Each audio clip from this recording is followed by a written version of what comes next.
Yo, what's happening, everybody? It's your boy Erskmac, the mad scientist, and this is Nerd Talk Live. And shout out to Boogie Blends and in his absence because he's unable to make it tonight, but he will be back next Thursday live at 7 p.m. Eastern Time.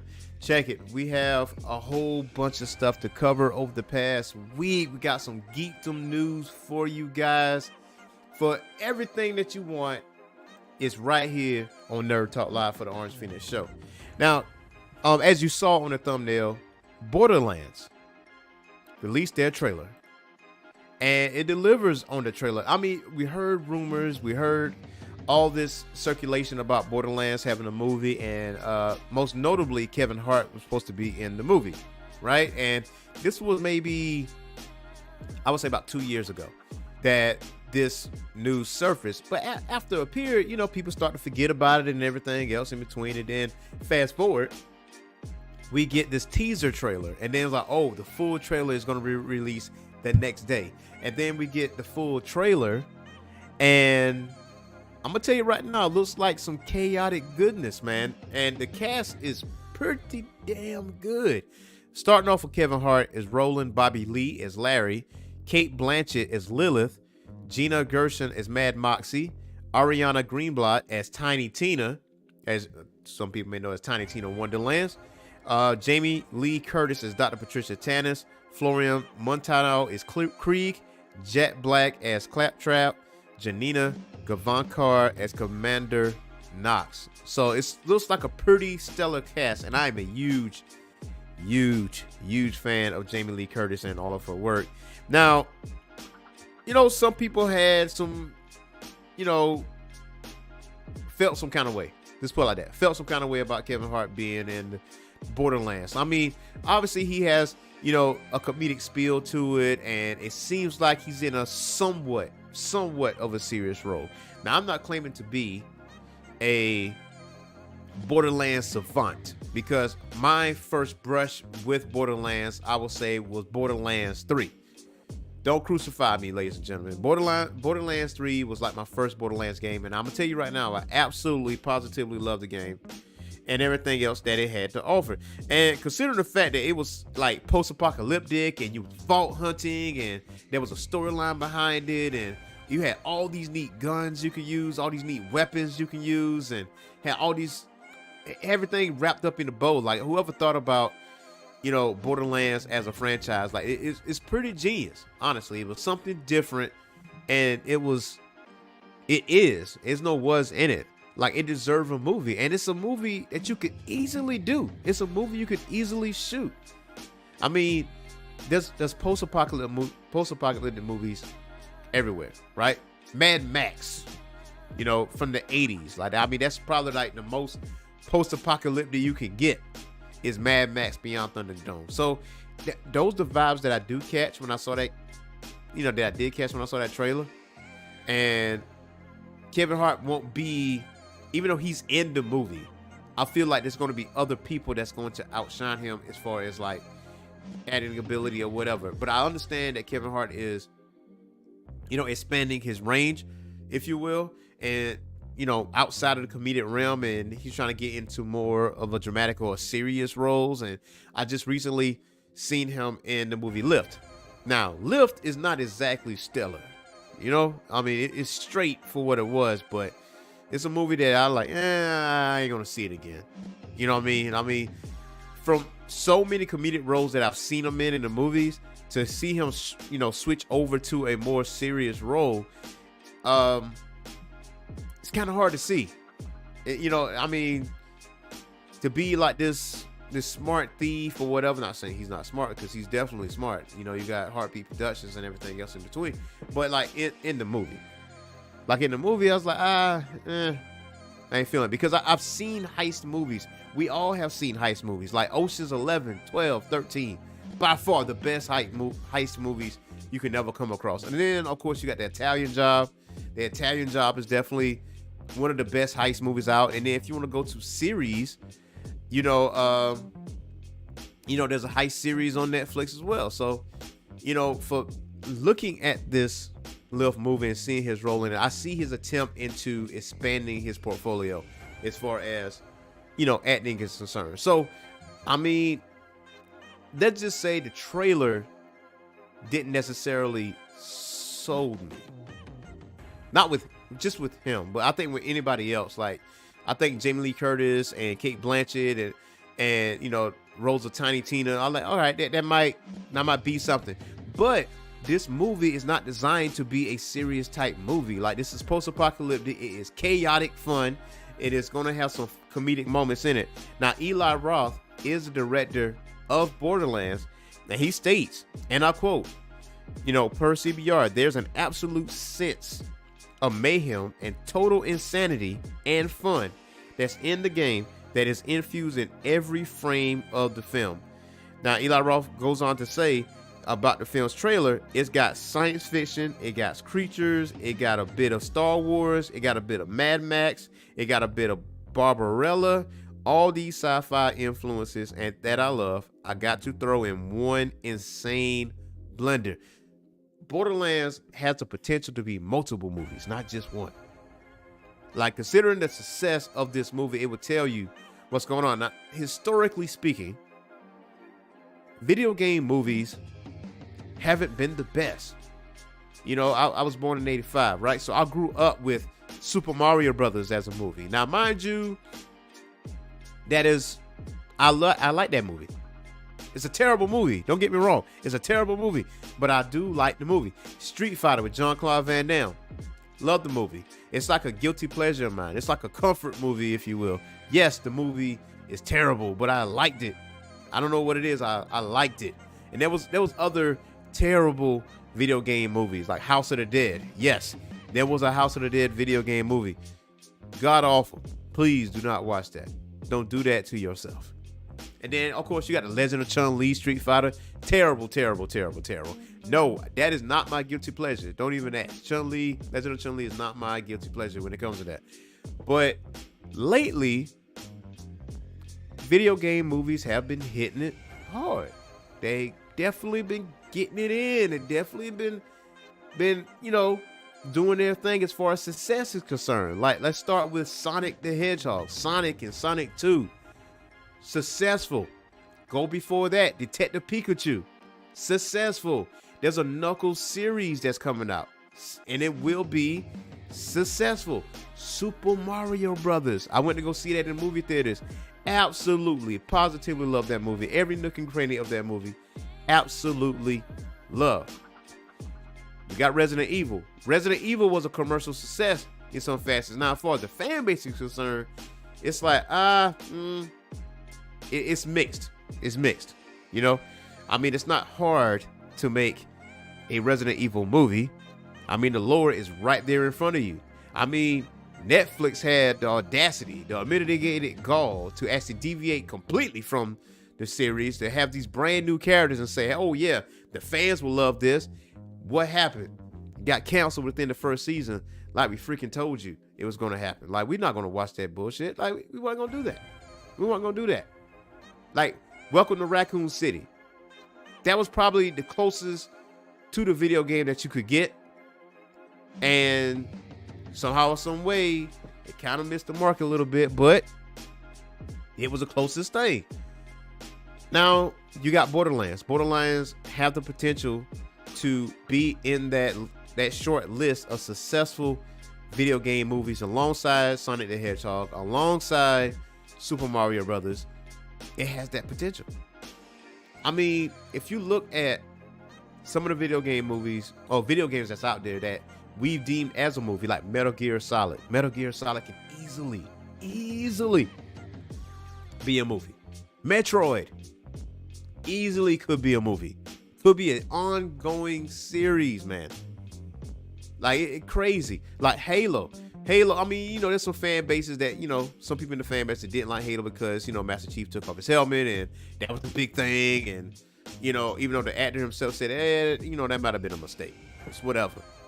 But Borderlands has the potential to be a franchise in the movie realm and have multiple movies and we get to explore the world or lack thereof of Borderlands, vault hunting. Like, we get to see more vault hunting, and with this cast, it seems like just by looking at this trailer, they have good chemistry. There's a lot of dialogue between those two, and it seems like a ragtag group of people got put together to go vault hunting to find this thing that has a lot of opposition along the way, and you can't do it alone. You need a ragtag group of people, and that's where it's at. So we'll see. Now, August 9th, 2024 is the release date of Borderlands, and with that full trailer, I think, and it's by Lionsgate, I do think that Borderlands will be successful. I got my fingers crossed with that. I have my fingers crossed with that. I have strong faith that Borderlands will be successful. Moving on, we're talking about X-Men 97. X-Men 97 will be released next month, and I'm gonna tell you right now, this per Screen Rant, there's been some controversy with X-Men 97. It absolutely is upsetting people. Why is that?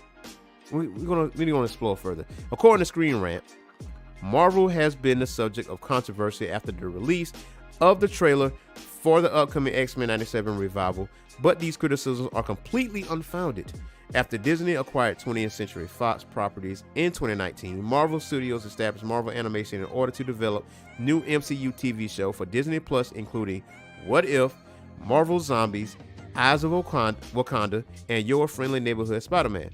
Now, a revival X-Men animated series, which ran between 92 and 1997, was put into development and is set to premiere on Disney Plus on March 20th, 2024. Now, there are several voice actors that will be returning to the show. Now, it's already become subject of controversy as some have criticized the series and Marvel Studios as being too woke. Let me stop right here. Can we stop using the word woke? Because anytime that word is being used, it's consistently, repeatedly has been used in the wrong context. Like, that's a black term. You understand? Woke is a black term. That's not a term for everybody. Like, you know what I'm saying? Like, it's just been completely obliterated. That word has been completely dismantled. The whole meaning of the word has been dismantled, and it just means something totally different and totally wrong. Can we please stop using that word in that said context, man? It's crazy. But that criticism have emerged specifically after Morph, a member of the X-Men team and a close friend of Wolverine in the original series, was confirmed to be non-binary in the upcoming X-Men 97. While some consider this to be a major change in the popular character, Morph's mutation allows them to shapeshift, completely changing their physical appearance into any form, which supports the character being non-binary. This is a relatively inconsequential change to the character in the grand scheme of things, but declaring Morph to be non-binary has curiously angered some. And for the people that it angers, right? Y'all do know Morph is a character that was on X-Men animated series, and everyone loved Morph. And Morph died in the first episode, y'all. The first episode. And I spoke with Eric and Julia Leewald, which were the original showrunners for X-Men the animated series, and they said that they did a panel and kids were upset that Morph died, and they had to figure out a way for Morph to come back alive, so Morph can come back, because you killed Wolverine's best friend. First of all, Morph didn't have to push Wolverine out the way. He could heal. He wasn't going to kick the bucket. That was a dumb move on Morph's part. You know, let's just put a pin in that. But Morph can shapeshift into anyone. You saw him shapeshift into Jubilee while he was watching TV. So him being non-binary, it makes sense. You know what I'm saying? You can shapeshift into anything he wants to. Like, it's crazy. And some of the people that are upset about this, right? Probably never read X-Men a day in their freaking life. Probably never read an X-Men comic book. Or if they did read an X-Men comic book, it went completely over their head. Because in the black community, we always correlate the X-Men, the mutants, as with them dealing with the struggles of being different and being hated for being different, we correlate that in our black culture because during the civil rights movement and everything else, we were hated for how we looked. The color of our skin, we just hated just for no reason. They didn't understand it. And then you have Professor Xavier. Professor Xavier, you know, we view him as a correlation to Martin Luther King because he's the peaceful guy. He wants everyone to coexist, not just mutants, but just mutants and humans together. Magneto is enemy is necessary. You know, he was that guy. He was Malcolm X because he was all about mutants. And we are going to conquer them because they hate us. I'm going to protect all of my people. That's what I'm going to do. And then, you know, we look at that, and X-Men is still, to me, is the most popular group in Marvel, in my opinion. It's not the Avengers. It is definitely the X-Men. Like Jim Lee X-Men run, like probably the most popular run in X-Men history as far as comics is concerned. And for those individuals, like they completely unaware, never read a comic book a day in their life, and they sit there and they read news articles and looking at news stations or whatever, and like, oh, they saying this thing is woke or whatever the case may be. I'm not gonna let my kid watch it. Man, listen. If you're gonna watch it, fuck off. That's what it is. Just fuck off. Don't watch the show. X-Men 97 is supposed to be for mature audiences anyway. If you go back and watch X-Men the animated series, they do tackle a lot of issues. They talk about Christianity. They talk about being hated. The starvation that was happening in Africa at that point in time. They talked about that. So many issues were being put out there, and it completely went over your head. I mean, for the fan base of X-Men the animated series, we don't care. We're going to watch this thing regardless. That's just what we're going to do. We want to see what happens to Professor X. We want to see what would happen is, because when we watched the trailer, it showed the Daily Bugle. And it showed Spider-Man asking, well, the newspaper was asking, is Spider-Man a mutant? Will we have a special guest in Spider-Man? Only time will tell. But I can almost guarantee you, I'm 95% certain that the people that are upset about this are the same people that never read X-Men. Because if you really read X-Men, your mind will be completely blown. You know, like especially now, like Mystique got married to her wife, and she can shapeshift. Go freaking figure. Now, I mean, of course, you know, Nightcrawler's her son and everything else, but hey, she can shapeshift. That's her ability. She can shapeshift into anybody. It is what it is. Like, are you hiding under a rock or something? And it's just people that's like super conservative. Never read a comic book a day in their life. Don't understand X-Men. Don't even try to understand X-Men, or go to a local comic book shop or anything of that nature just to get some sort of understanding on what X-Men really and truly is. Because if you are worried about this, man, God knows what you're gonna be worried about in the future when it comes to X-Men 97. Because I'm ready for everything X-Men 97 has to offer. And I hope it tickles the nostalgic feels of X-Men the animated series. Because right now, I'm rewatching X-Men the animated series to get myself together, to get myself ready for X-Men 97. Because I view X-Men the animated series as my all-time favorite Saturday morning cartoon. Matter of fact, I'm going to do that on Saturday morning. I'm going to watch my X-Men animated series with my bowl of cereal because, hey, you know, it's my birthday on Saturday, you know? I'm going to enjoy that. And you should too. X-Men animated series is on Disney Plus. Go back and rewatch that sucker. Go ahead and rewatch it in all of its splendor. And just understand what good stock Saturday morning cartoons came from, man. Because that is good stock. X-Men the animated series. Spider-Man the animated series. Batman the animated series. Like those right there, those are like really your top 3 Saturday morning cartoons. But by any intents and purposes, whoever's upset about X-Men 97 can go, stack marbles in traffic. That's the best you can do, man. Because the true Marvel fan don't care. We don't give a damn. We don't care how upset you are. Don't watch it. We're going to watch X-Men 97. We want to see Storm. We want to see Wolverine. We want to see Cyclops. We want to see Bishop. How Bishop was able to come back. How he's part of the X-Men team now. Iceman. You know, will we see Archangel? Will we see Psylocke? I mean, we excited about that shit, man. You focusing on Morph, a shapeshifter that can shapeshift into anyone? Come on, man. That's what you're worried about? That's what you're concerned about. That, like I said, I'm more concerned about the other X-Men and their relationships because, listen, especially Cyclops. Cyclops is an interesting character, and he is a true leader of the X-Men. Like he has his moments, okay?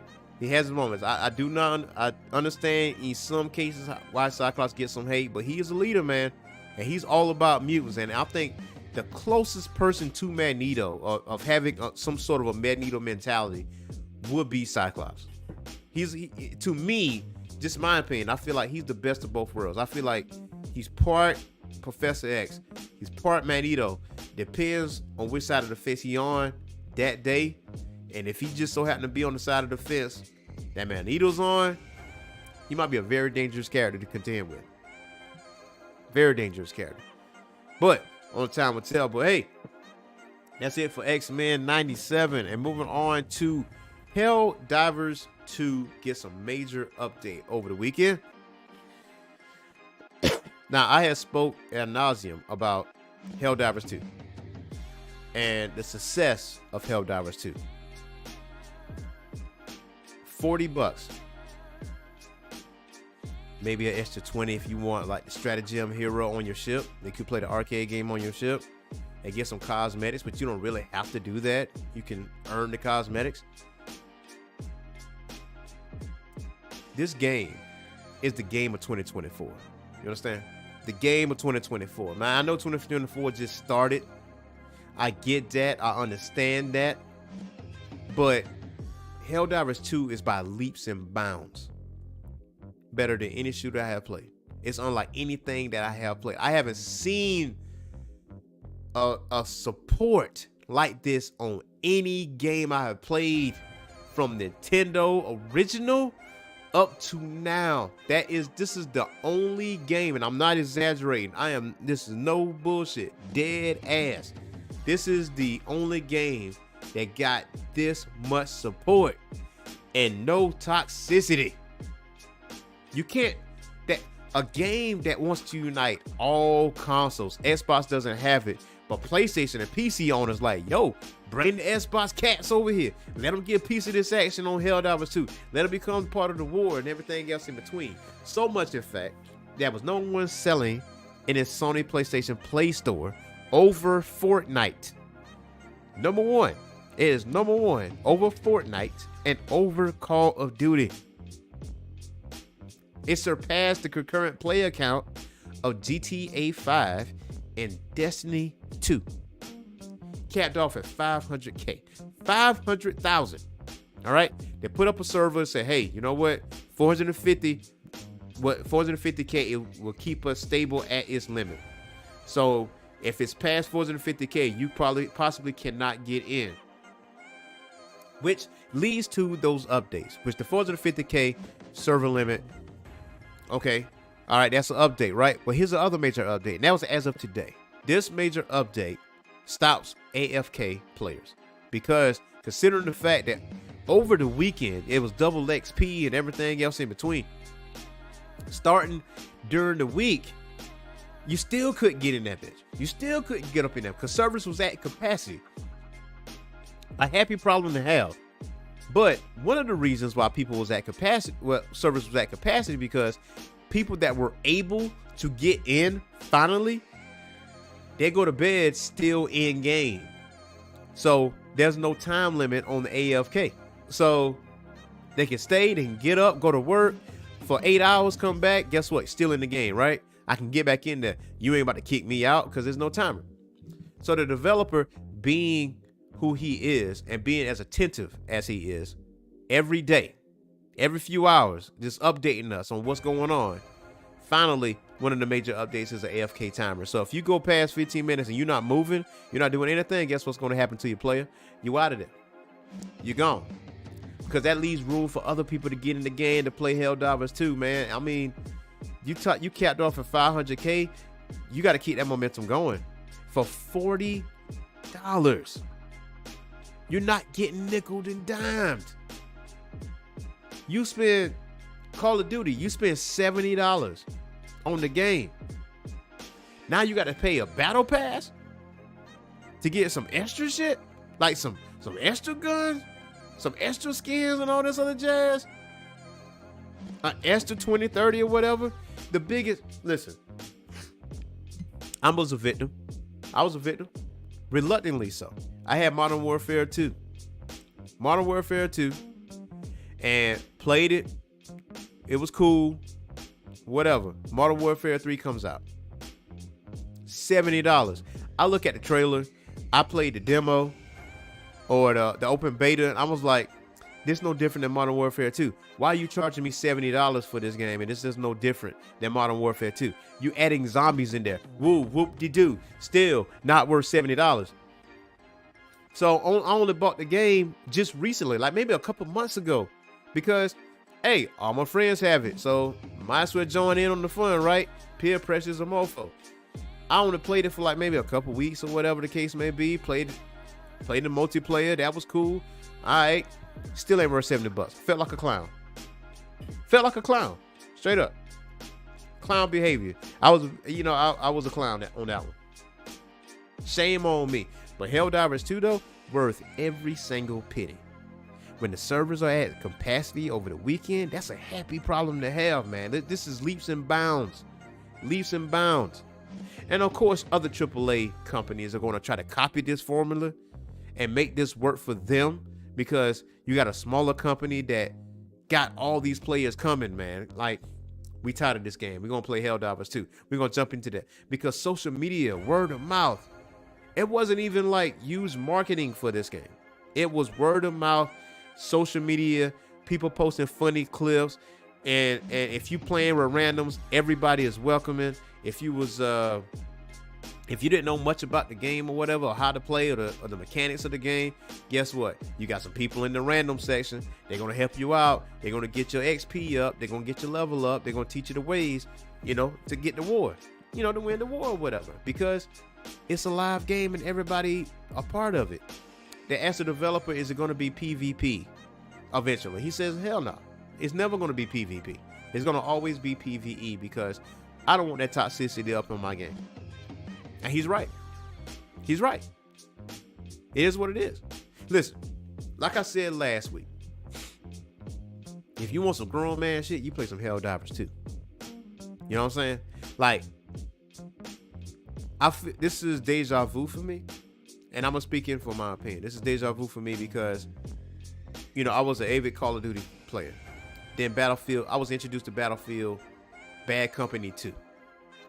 And how realistic that game was, and how you can destroy buildings and do all these different things, and there's bullet dropping. I've never seen anything like that before, and I literally stepped away from Call of Duty for years. I was on Battlefield hard. And then Battlefield started to shift a little bit, and it started to be on a decline a little bit. And eventually I jumped back on Modern Warfare. I'm like, okay, things are a little different. Things is cool. I like it. And maybe every other year or so, I'll probably buy the game or whatever. And then here comes Helldivers 2. Same feeling. Like, I deleted Call of Duty off of my Steam account. I deleted the game. Don't want to touch it no more. I don't want Warzone anymore. There's another war going on. There's automatons out there. There's Terminids out there. Like, we got to fight. Matter of fact, here's the other kicker to this. Because there's been some complaints on TikTok about, some women don't like their men playing video games, or they're on the game all the time. This is a totally different deal right now. Women are playing the game. Like, women are playing. But there are women gamers out there. Like, do not be shocked by that. All right, there are some badass women players out there. But the women that do not play the game at all, they're supporting their boyfriends, their significant others. Like, listen, my boyfriend, my significant, my boyfriend or my husband or whatever, they playing the game, and I'm supporting them. I'm a Helldiver wife, I'm a Helldiver girlfriend, yada yada, stuff like that. Here's what you need to support them, and they just, they making funny memes about it. Like, they encouraging, hey, go play the thing or whatever, make friends, whatever. Totally different. Never seen this before in any video game except for this one. Like, this game here is like actually uniting people, and it is buck wild. It's crazy. But that AFK update though, with that timer, that's setting the tone.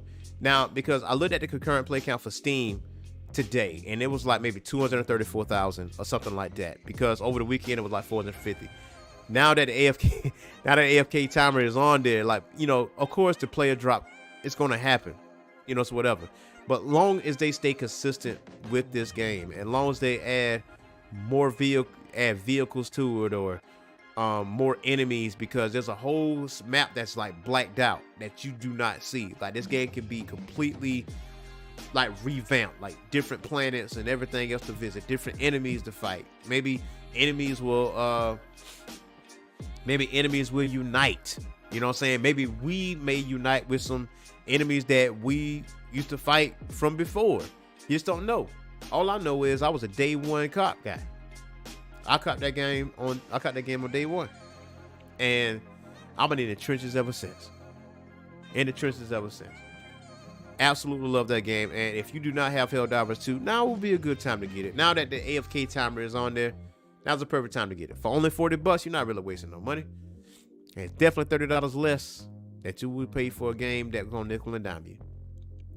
That's all I'm gonna say about that.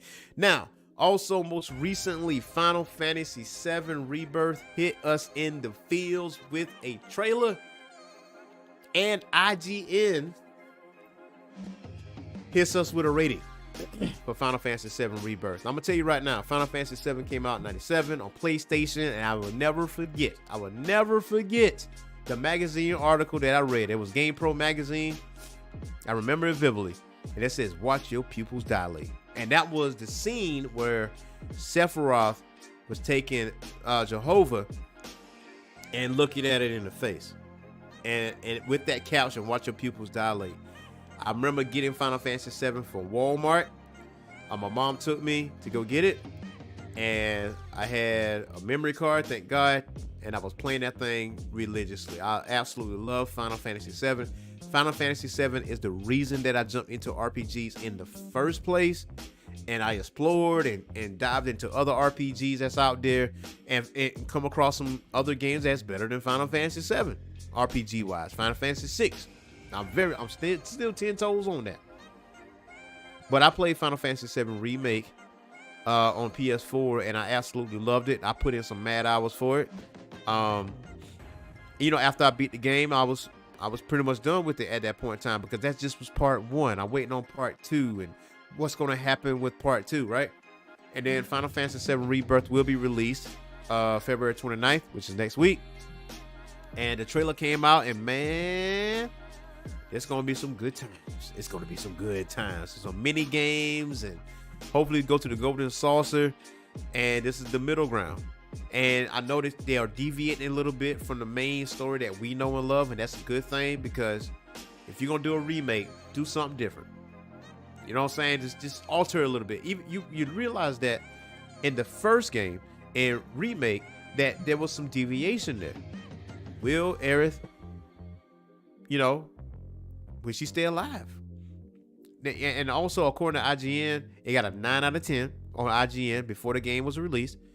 And it also spoke on the relationship between Aerith and Tifa, and they actually having dialogue with each other, and you get to see them interact with each other and everything else in between. And hopefully we get to see Kate Sith.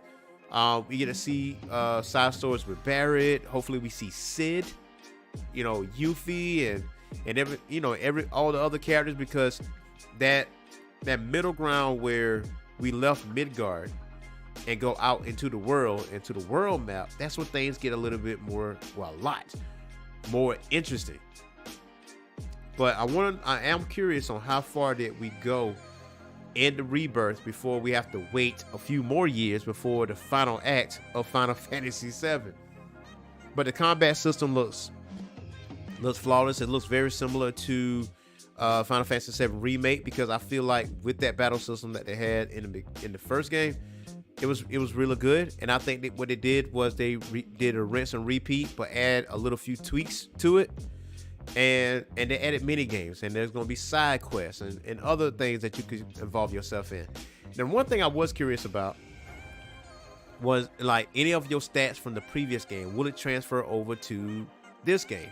And I have noticed that Cloud still carries his Buster Sword, but Cloud had a different, when I finished the game, and I'm pretty sure everybody else that finished the game, they had a different sword. But I get it. I get what they're trying to do. They're trying, they're remaking some things, and you go from PS4 to PS5, and I get that. And I'm also very curious that Final Fantasy VII Rebirth is not on PC, but Remake is on PC, because I seen it. But, and will it be on PC? Because if it is on PC, then obviously I'm gonna get that. But if not, then Final Fantasy VII Rebirth will be the reason I get a PS5, and that probably will be the only reason I get a PS5. Since, PS5 is on its quote unquote last leg, sort of, kind of, because Sony didn't meet the sales like they thought they was going to make. But you got to factor in COVID and how people was buying a game and buying the console and flipping it and charging you like $1,000, $1,200 for the game. I mean, for the console. So it's that. But Final Fantasy VII Rebirth is definitely something worth playing. I cannot wait to play. It got a 9 out of 10 on IGN. My thing is, I hope you do a remake of Final Fantasy VI, because it don't need to be multiple games. It could just be one game. Final Fantasy VI, please give us a remake of that, because that game is the best Final Fantasy out of all of them. I mean, you can fight me on that. I'm going to stand on that mountain. I'm down on that hill.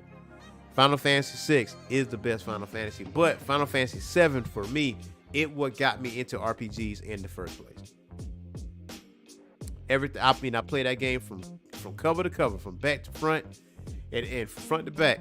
And, played it legitimately. Played it with the Game Shark. I know you remember that. Played it with the Game Shark. Played it legitimately. Fought Emerald and Ruby weapon. And so much fun. So much fun to play that game, and there's so much story immersed in that game. And then you have Advent Children as a movie. Huge Final Fantasy VII fan.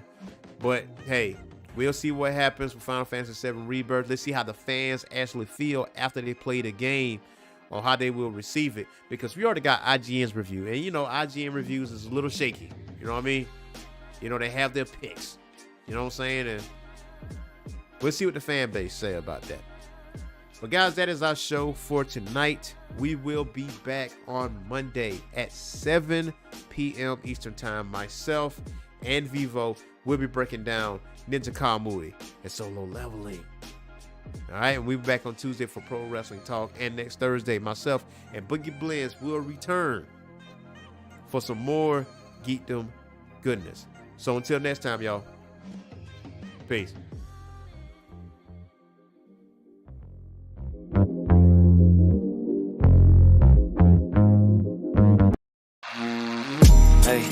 Next to rock like Mick Foley. It's Nick Joby, kill him softly, play that shit slowly. On the keys like Tony, throwing subs, they get toasted. About my bread like a hoagie. This beat ice cold, look how I ride the Zamboni. I feel like old Tony, good anywhere you throw me. She eat a Chobani, cause her body getting bony. Late night, heavy scrolling, vape light, heavy smoking. We got our healthy habits, we been already growing. It's like we drowning in